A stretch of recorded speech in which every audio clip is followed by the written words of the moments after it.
My name is Emily Wilbourne. I teach at CUNY at the Graduate Center and at Queen's College. And I have just finished this book, Voice, Slavery and Race in 17th-Century Florence.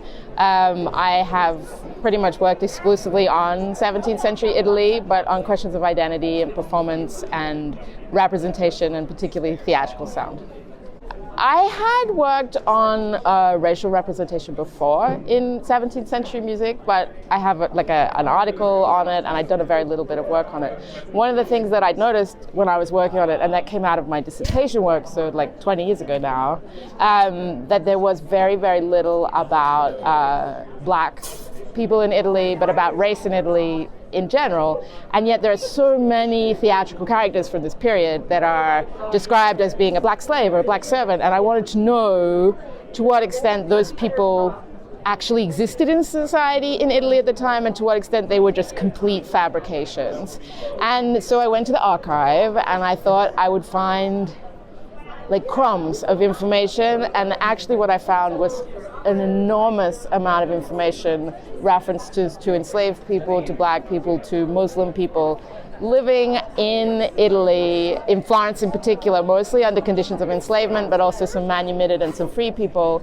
And so what really surprised me was the amount of historical data I actually found. So I think one of the really crucial things about this book, because I wanted to make it clear that I hadn't just found like 2 or 3 instances about which I've then written a whole book. I wanted to make it clear that I have talked in the book about the smaller number of instances that actively involve music, but that it's built on this huge, substantial proportion of the society. So there's an appendix in here that I'm very happy Oxford was willing to publish. I kept thinking they might say, no, we'll go on a website, but it's in the book, and it's a list of all the references I saw to people who were either described as Black, as Moro or Mora, Turkish, which meant Muslim or Middle Eastern, so Turca, Turco, or enslaved, so Schiavo, Schiavo. And that appendix is like 170 pages long. So I think it makes the point very clearly that I haven't made this up,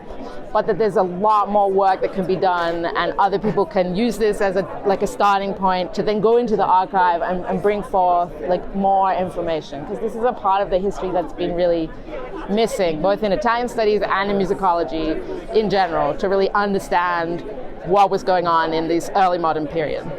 I mean, I think the appendix is a good point, but also the thing that I think I do the best is to juxtapose like instances where actual historical people were in a situation and what we know about them with the theatrical representations that we're having at the same time. So I really would hope I inspire people to do actual archival work. We need more of it. It's kind of went out of fashion for a few years, but also not just to do archival work, but to think about it critically in relationship to the sources and the musical sources and the other elements that we have from the period.